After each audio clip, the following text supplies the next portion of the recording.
Music by Chotu. संघमे वो घरवा से आइले हो, संघमे दौरा उठैले हो। ए सखी संघमे वो घरवा से आइले हो, संघमे दौरा उठैले हो।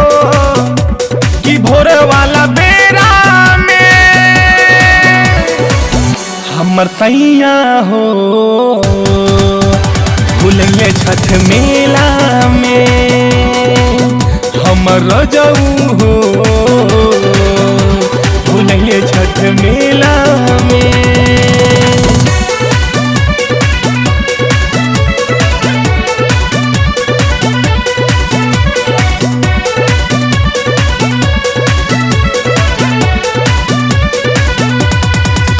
हम कहन कि धीरे धीरे चला, माथे दौड़ाया मुखिया के धला, माथे दौड़ाया मुखिया के धला।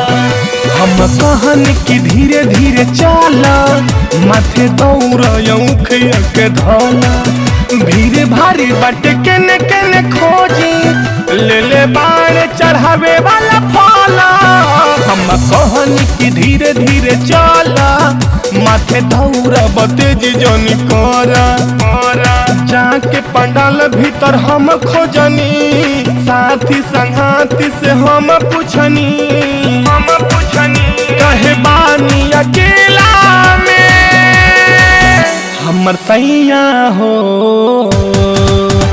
भूलेंगे छठ मेला में हमर रजऊ हो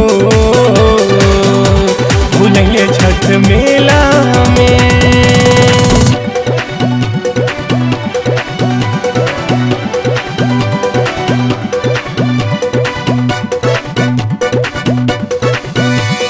होखे लागल देख सभे जाता, मन सोची सोची बड़ा घबराता, मन सोची सोची बड़ा घबराता।